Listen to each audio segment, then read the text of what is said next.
Easy yee, how are we? Johnny, what's happening? Um, Interesting. I don't even know how to start this one, to be honest with you. So I went down a rabbit hole again. Do you know where you have like New Year, New You, and I'm always like take one thing at a time.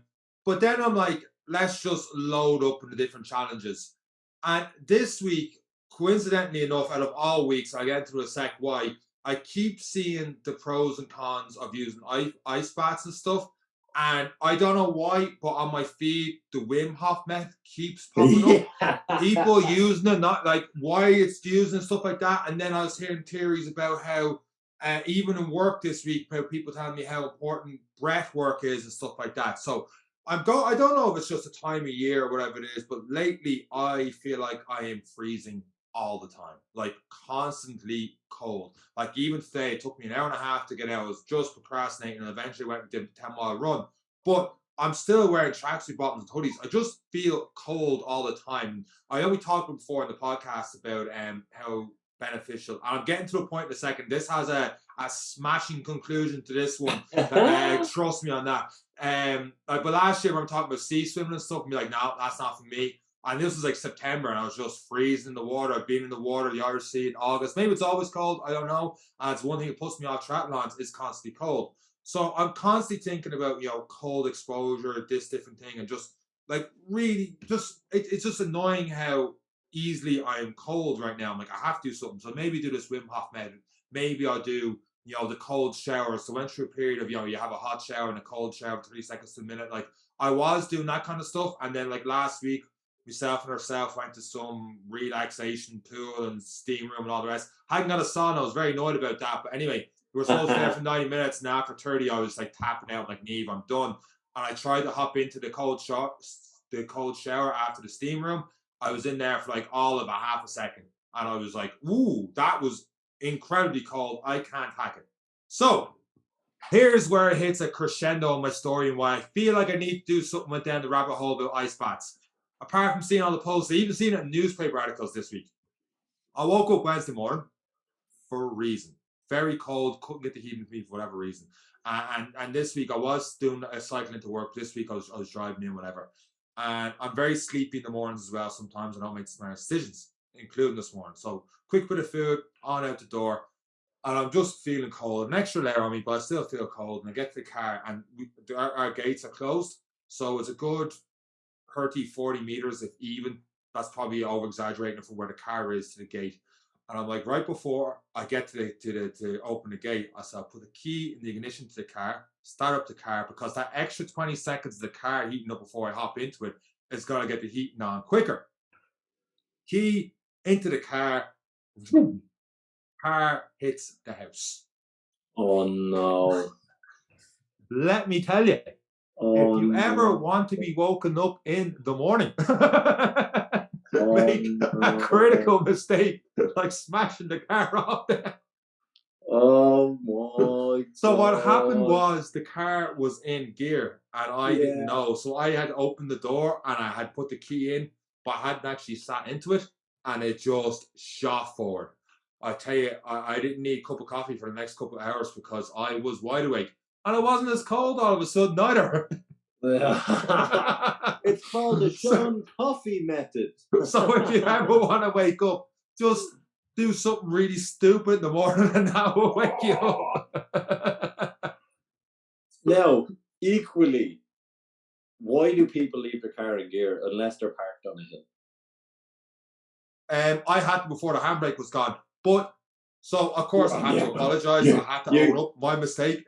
Yeah, no, I know it's your mistake, but I equally just don't understand. Like, if you know your handbrake's broken, then you've got more issues, and you're like, handbrake's broken. It's in gear. I had to apologize. So when I said to her, she's like, you must have left it in gear. And I was like, uh-oh. I was like, It was you. You drove it last, but I can't give it out to you because it was my issue, it was my fault. But anyway, just to make it more of a So it was like, Yeah. Mark, I felt like That's a sign. complete tool. That's a sign of maturity, knowing Yeah. when to stop. I had to stop. I was like, it's my fault. I had no Yeah. business doing it that way, but I did it and I messed up. But to get back to something that people might actually take something from this, I still don't know what I'm going to do the Wim Hof method, the cold showers, anything like that. I do think there's a lot of placebo to it. But I was looking at ice baths and the pros and cons and stuff like that. And the recovery thing seems to be like the main. Obviously, people go into an ice bath to recover because it stops inflammation. But if you inflammation is not necessarily a bad thing because it stimulates muscle growth and stuff like that. So if you're going for like hypertrophy gains, using ice baths may not be the best solution for you straight after. But if you need a quick turnaround, so let's say you've got a hard training session and then you hop into an ice bath, then it could start the recovery process and reduce swelling and stuff a lot quicker. So then you'd be able to train longer. So I suppose the thing with the ice bath seems to be if you need to get more training sessions in, it can be appropriate to get the ice baths. But if you're, it just seems like a very like go-to thing for recovery. The all kind of way, like it's like it's the best thing for recovery is sleep. But sure, anyone could sleep 7, 8 hours. Whereas hopping the ice bath seems like the cool thing. Like, have you used ice bath before? I haven't used ice baths before. Yes, I have when I was playing soccer ball at a higher level, younger ages. It was again. I think it's one of these things that comes in waves. Pardon the pun. When it comes but yeah, that was in 2010. Operating in teams around the League of Ireland, it was very much part of the post training session. There was 3 or 4 of them there, and you could jump in them. But yeah, it was something that people kind of did. Now I was youngish and I didn't really care much for it. But I do appreciate the power of marketing because, like that, I have been getting not as much as you, but I have been getting notifications of the breathing techniques of the ice baths and seeing more and more people in my feed posting themselves getting ice baths or having their own ice baths at home. And I suppose there's a couple. So one of the guys in work actually does it every morning. That's his new thing. So ice bath every morning. Yeah, every morning, and then he's freezing in the car all the way to work, and he has the heating on. He defrosts about halfway. Is how he describes it, but he said it's absolutely brilliant. Now he's doing a lot of training. He's Iron Man after Iron Man, and he says it's absolutely brilliant for one waking up. Yeah, he was like, you're awake. And then he says it just gives him a good start to the day. Now he does 10 minutes. So he sits in, so he's breaking the ice in the morning because it's obviously so cold, and then he just gets in for 10 minutes. And then he warms up after that. So he will do his ice bath and then go run. Oh God. Yeah.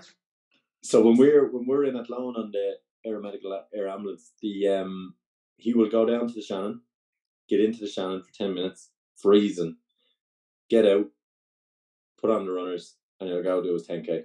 Wow. I think there's something to it is like it's getting that hard thing done in the morning as well. It's like that dopamine of doing something like something challenging, something tough that like I can't imagine that gets easier for him. Like that's not something that he does every day. Oh, it's easy doing now. It's more like that motivation, that routine of just keep going at it and going at it and going at it. The repetition, I suppose the body will get used to thing. Like the body is adaptable as anything, and it'll get used to, here we go, and then you're breathing and just relaxing and knowing what to expect and exposure and everything that does to the nervous system and the parasympathetic system and everything. You're just like, we're used to this now. You know, like it's but yeah, no, he did have a lot of reasons for it, and I'm struggling to drag out the exact, but he's definitely one we could definitely get on the podcast talk about. 100% to be interested in that. It's but yeah, I'm gonna start doing it when I get back down there with him. Are you? Yeah. I'm gonna go down. I'm gonna get into the Shannon with him and just see why. Because because like you, I've seen all this. And my brother's doing the sea swims every Saturday morning, and I don't know, he's coming out like hypothermia, mild hypothermia every day, and I'm like, this is kind of stupid. But there always, like anything, is a background science to the whys.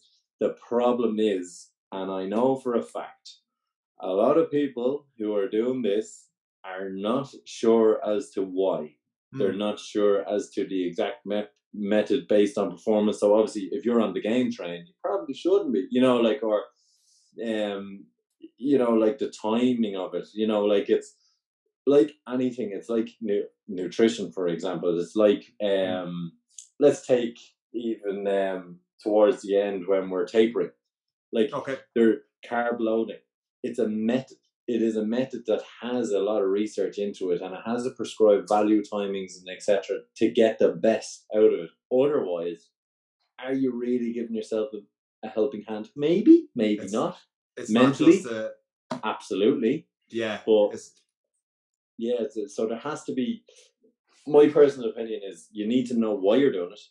You need to know when to do it, and what effect it is having, and then have that control. Now, we always say mentally, if you feel like it's making you do better, keep doing it. Yes. But if you're actually looking for, right, this is making me better because, and backing that up, that's why I have to do it. And maybe, and I'm fairly certain he's done a lot of research into it, and that's why he's doing the cold water before he goes running. He's getting the muscles to warm up with him because, and I think it is to do with the inflammation. It prevents the inflammation developing during his run and afterwards. So he's actually recovering then quicker by just getting in the shower then and going to work. And I assume that's because of like he said at the start of it, he's doing triathlons and Ironman, so he's probably out running, cycling, swimming every day of the week nearly. So it's the absolute volume. Twice, yeah. So it's because that's so much. I can only assume until we have in the podcast that it's because of that absolute volume that it's reducing swelling, inflammation, everything else. That he doesn't need that time to. He needs to get back out there as quick as he can. So that's why the ice baths is helping. But if you're only training 3 times a week, the ice baths are probably not necessary. It's probably not best getting up and losing an extra half hour, 40 minutes sleep to set up an ice bath and go for it, where an extra 40 minutes in that case would do that person better. But if he gets an extra 40 minutes of sleep, it probably means that he hasn't got time to get his run in before going to work. And all of a sudden he's 10K down. And that the volume and the mileage of what he needs to that week, that will soon enough add up, is what I can assume. And before we hit the intro music, because we did talk about breath work, the one thing I did hear about it, and I don't know the why stuff like that, but I can imagine it works. So you can kind of like lower stress levels, and even if you feel like you're antsy or stuff before, like I don't know, going in for a job interview or going to work or dealing with a stressful situation, the reviews and stuff I've seen the reports I've seen this week has been that taking that big deep breath in through the nose, getting all the air into the body, and then trying to get an extra breath in. I've read this. And breathing out. Did you hear that one as well? Yeah, and then breathing out at the end of it. Now, no idea if it works or not, whether it's 5 minutes out of the day to do it, and it's not really you're not going to get any worse doing it that way, where it could have benefits. But then again, like if you did every single recovery benefit, you'd never have time to train. You'd just be sleeping, ice baths, breathe, breath work, mobility work all day. It's like, right, you need to go for a run. You got an event coming up. Like, I ain't got time to run, but my breathing is really good. But like, it's everything in balance and moderation. I think sometimes you just look for that kind of that magic wand, that kind of quick fix, stuff like that. Not to say the breath work is not good. It could be phenomenal. It's one of those things that I'd be interested in trying myself.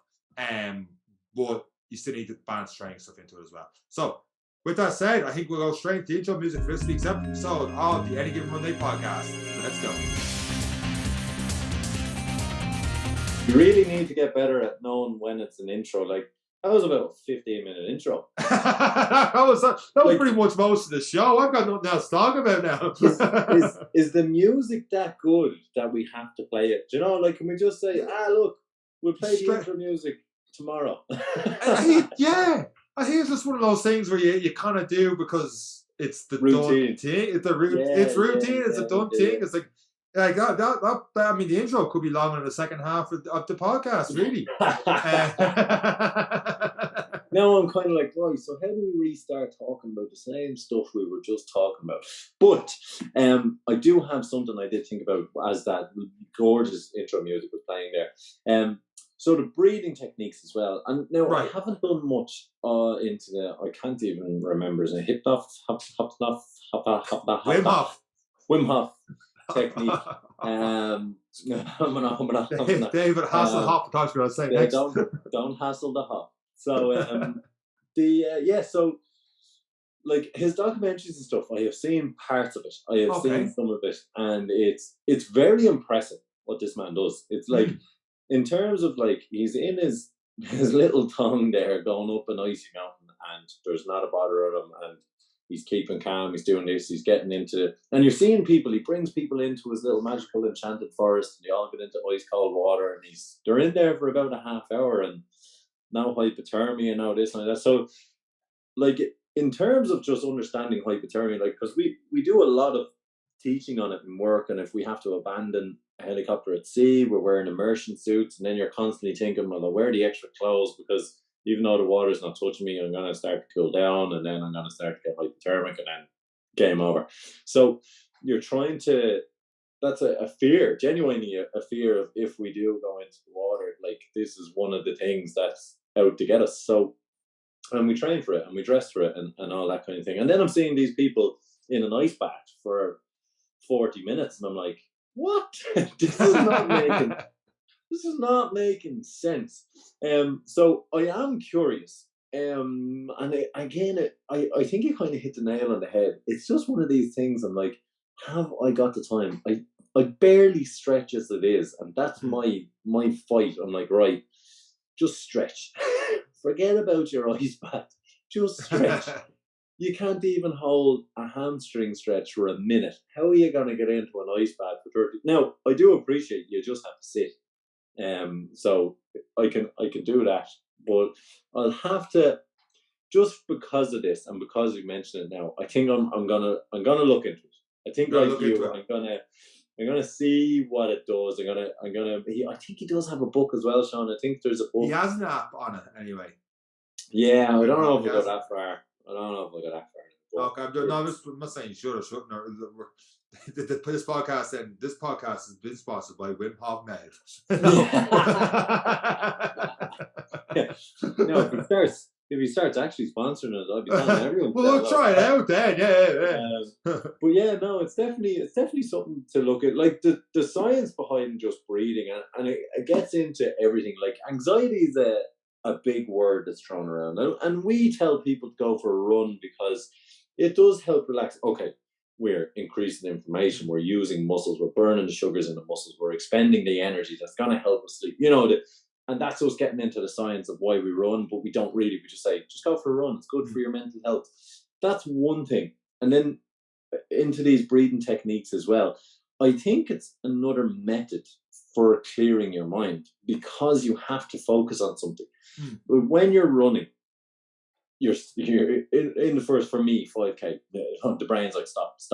What are you doing? 6K. Oh, there's a squirrel.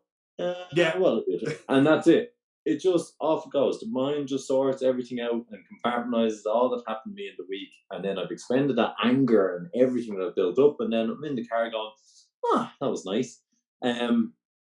And that's where I think when we look at some of the mindfulness apps and everything else, it's asking you to focus on things and focus the mind. And like, one of the techniques I use when I'm going to sleep is counting down from 10,000. And you're probably like, what? It's like, yeah. But the idea is, when you're lying in bed, you focus on your breathing. Take a couple of deep breaths, because like, deep breathing, no matter what you do, you're supplying oxygen. Like, as we're talking now, you're taking shallow breaths, and you're breathing as normal. You're not going and then talking again. It'd be an awful podcast if we did. Yeah. So, but yeah, like, when you're taking in the oxygen, you're just stimulating your parasympathetic nervous system, or your PNS, and that's what's promoting calmness. Like, and that's what. Take that deep breath, then take the additional. You're just forcing more oxygen in, and then the body's like, oh, that's okay. Everything is fine. It's not, because you have to think the body reacting as the force. Like, we got a fright, we start breathing heavy, the heart rate increases. So what's the opposite to that? Try and calm everything down. And taking deep breaths does that. It calms down that system.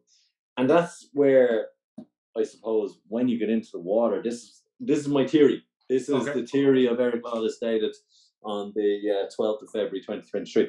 That when you get into the water, and we all know from RNLI lads and everything, when it's like, if you're thrown into cold water, lie on your back and try to calm down. Because what happens when you hit cold water? Shortness of breath, everything. So, and that's where I think these are good benefits. It's forcing you to think through the shock. it's forcing you to go, relax, take a breath. And then you do reach this state of calmness, even though it's freezing cold. You do reach a stage of calmness for a period of time, and then you're like, okay, now it's sore because it's really cold. But like everything, like a breathing technique or mindfulness and stuff, it is a focus. And that's where my 10,000 hours, I'm relating it back to, because I'm lying there with a busy brain, and then I start at 10,000, I get to 9,999.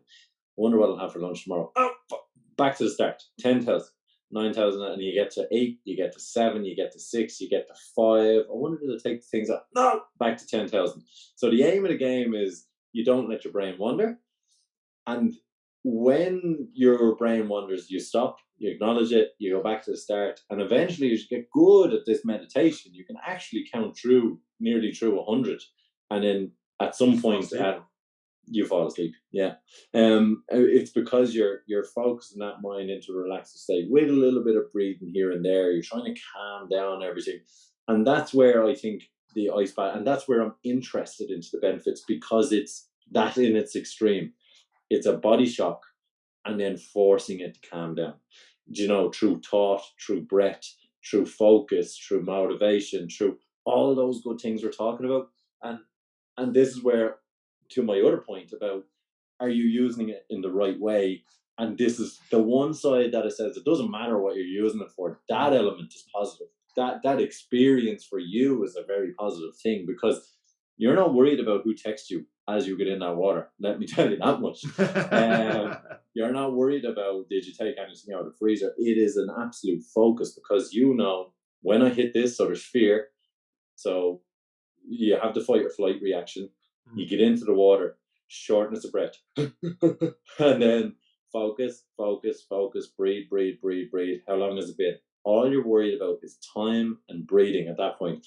That method alone is a meditation. That method alone helps with anxiety through all the other sciences of the why. And it's, for me, I think it's a great thing. For me, that's why I encourage, go for a sea swim.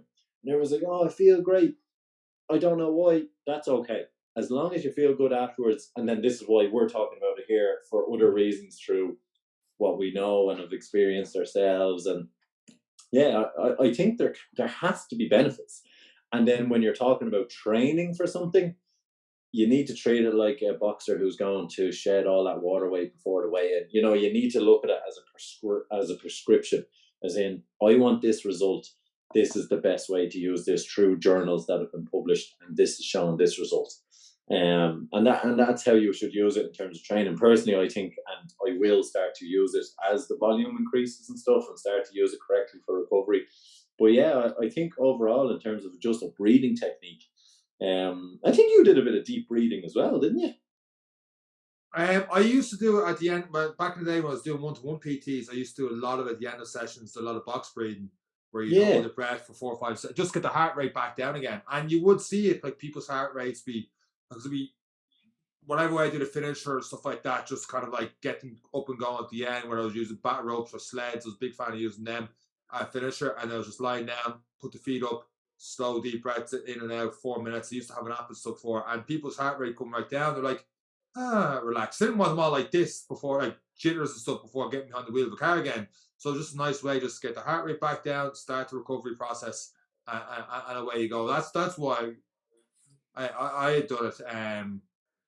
Yeah, I kind of got away from that for a long time, the breathing part of it, actually. And for some reason, just this week, between breathing and ice baths, it's just all it's all kicked in. The only other thing that's kicked in this week that I'm seeing a lot of, and once again, this is probably just because of the whatever way the algorithms and stuff work. People are kind of like, I'm just seeing stuff on whatever it's football or rugby or how good the Irish team is and all the rest now. But I get to see breathing, breath work, ice baths, and everyone is on board with the 80-20 train, as in like 80% slow runs and 20 hard.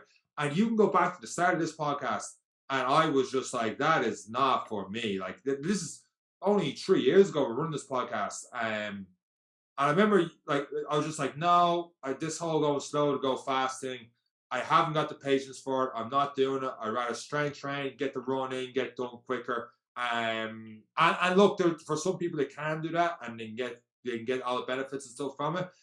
For me, it led down the road of injury. And it was funny enough because I remember like years ago you were talking about you listened to the Rich Roll audiobook, and I'm only starting to read it now. So it got to the chapter where he's doing a stupid long swim, 2 day cycle, and then a run. But the run is like a double marathon at the end.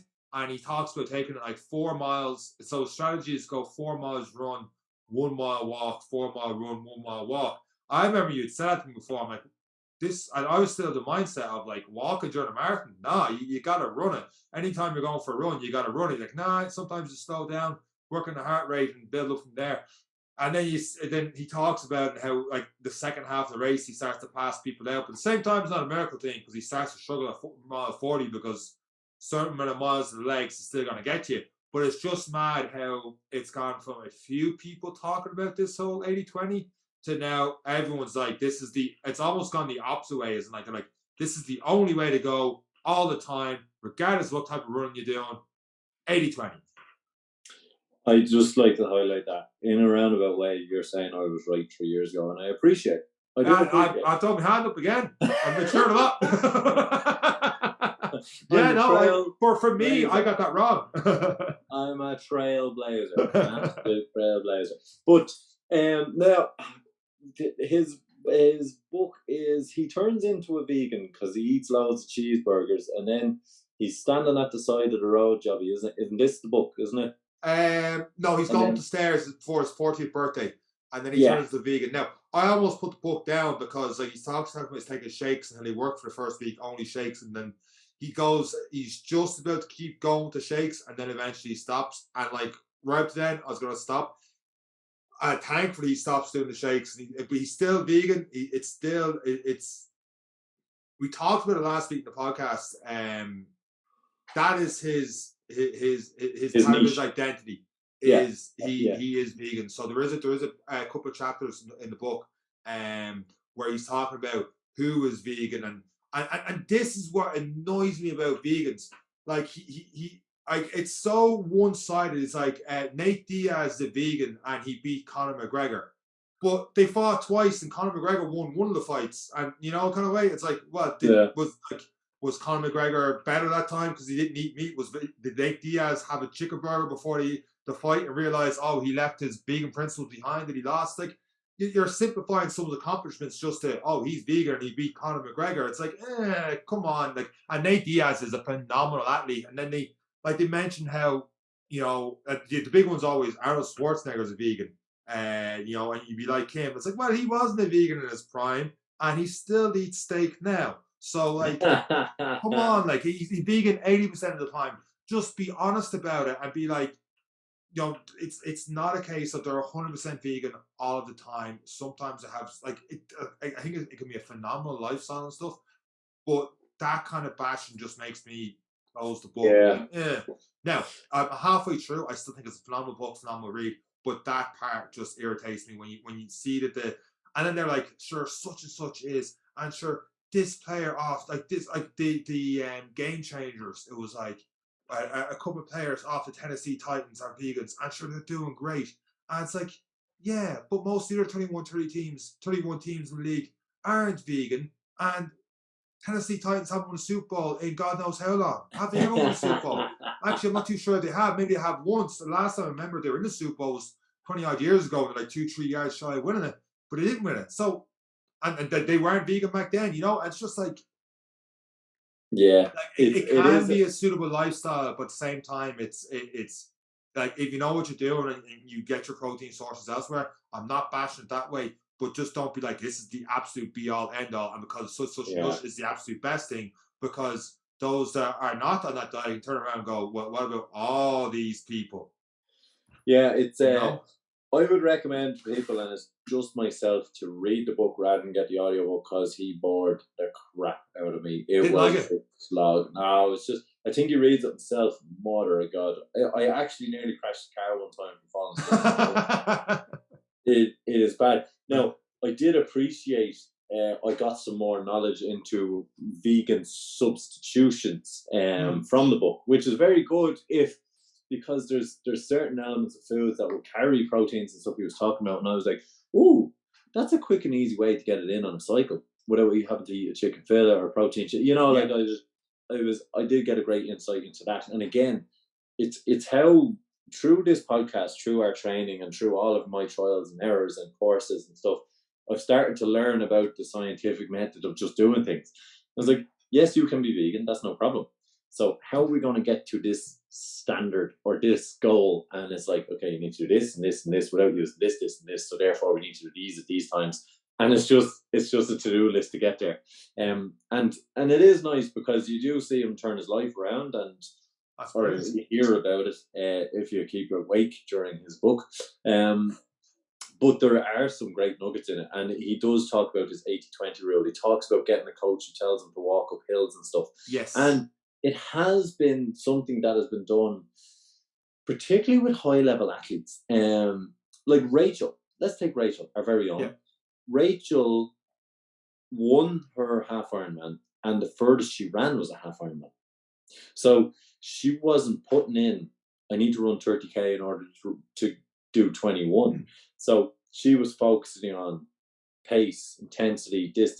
So there's, when she's doing easy runs, it's easy for 7K, or like it's not like I'm going to do an easy 30K. It's I'm going to do this day for this amount of time. Then I'm going to go at my race pace for this amount of time. She is more prescribed in exactly what she's doing, and I'm going to do strides for this many seconds and this many seconds, and that's from years and years of experience. She doesn't think about it. Her body. Coach, she knows her body, she knows everything. So, but yeah, essentially 80-20 means you do easy peasy, heart rate low for 80% of the time, and then 20% of the time you're going to the fullness of your expectation. Except you're pushing the body as well.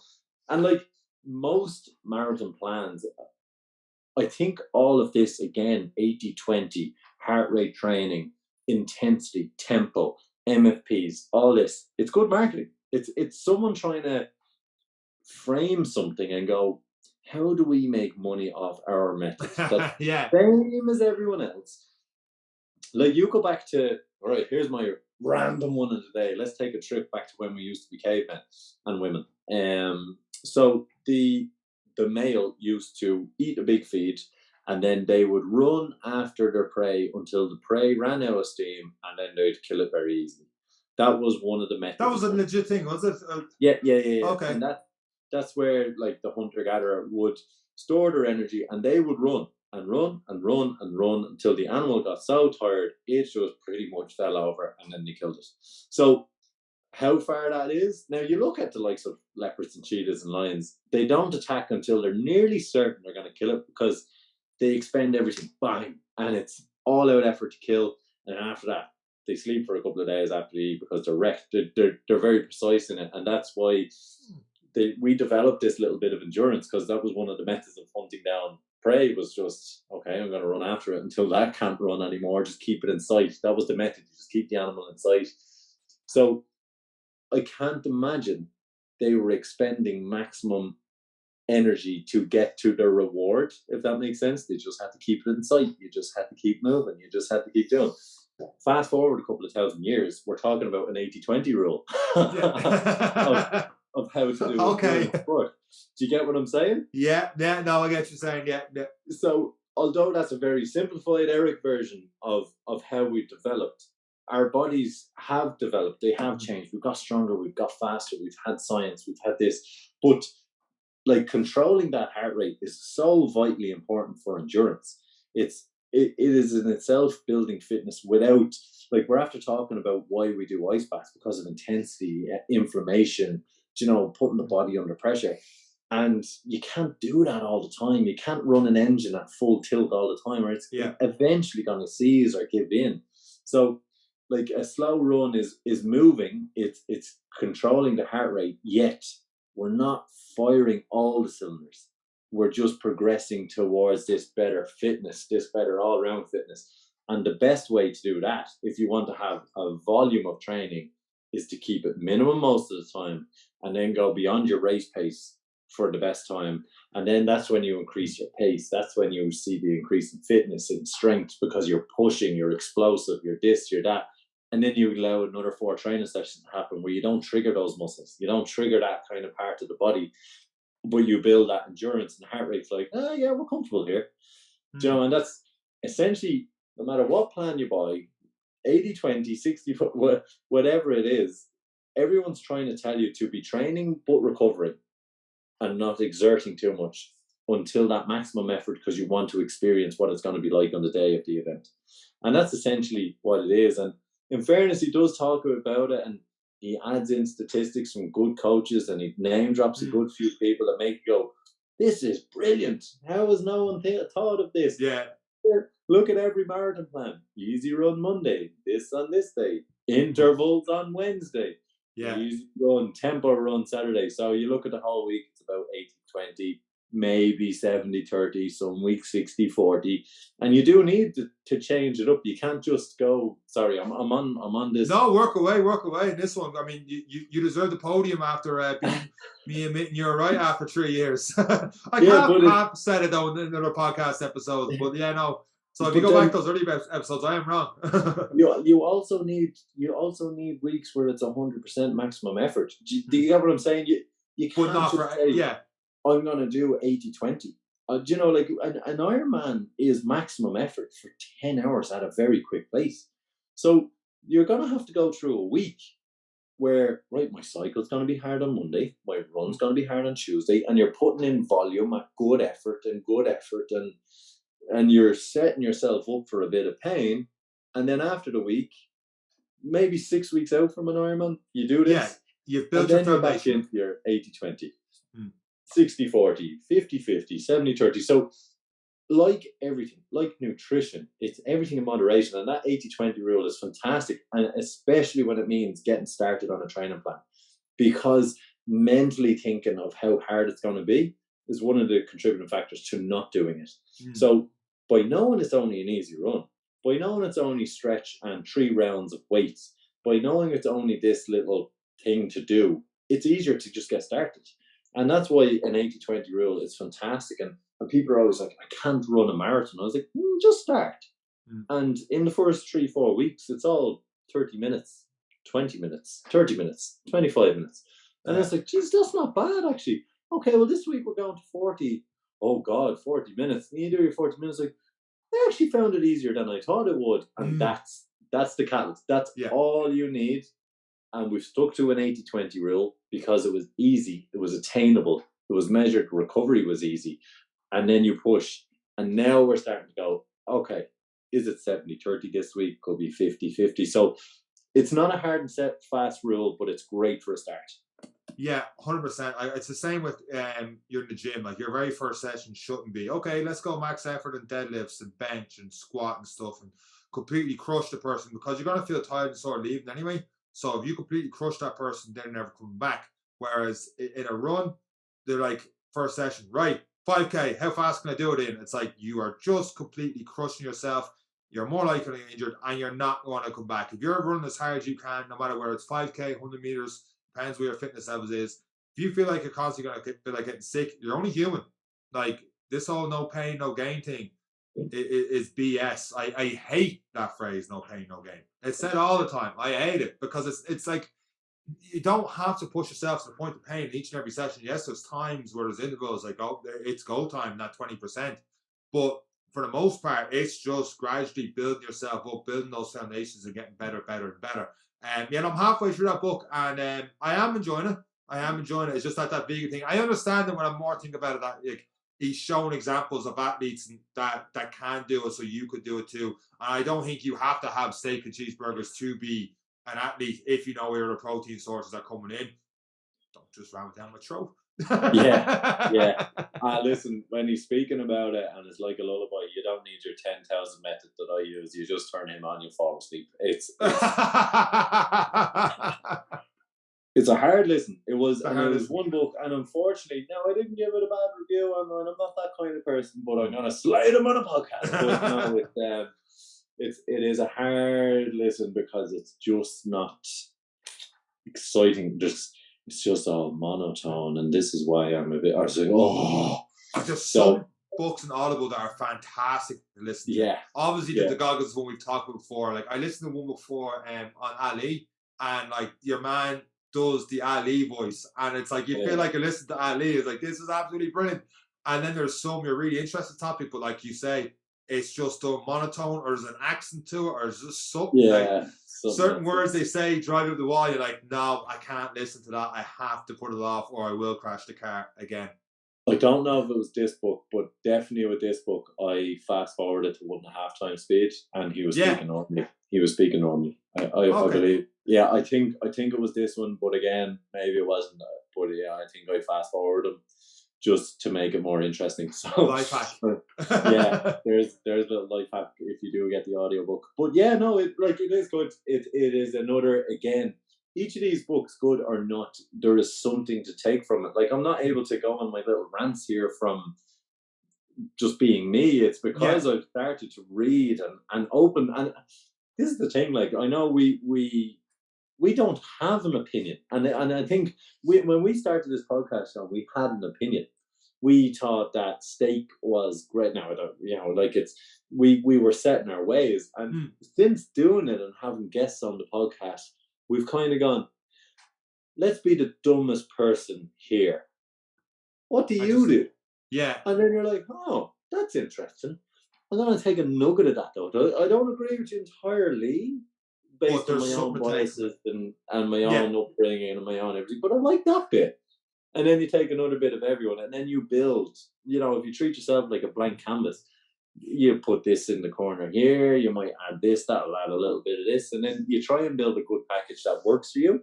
And that's where some of the vegan elements, like, I'm like, oh, that's a very clever way to get a protein in while I'm cycling without it being a shake or a steak, like it's, so there's nuggets. There are fantastic nuggets in all of these books, and it's it's really, really good. It is really, really good. So not to slate it, put you off it, just speed it up. But yeah, if you want a different perspective into, like, and he turned his life around at 40. He was eating 4 cheeseburgers a day kind of job, living on the road, working, family, kids, and then got into ultras at 40. So and vegan and all that. So it's a different perspective, and it's always good to see what's on the other side, and always have an open mind when you read it. And someone else could read that and go, Jesus, I always think I couldn't do that because I didn't have time to do it.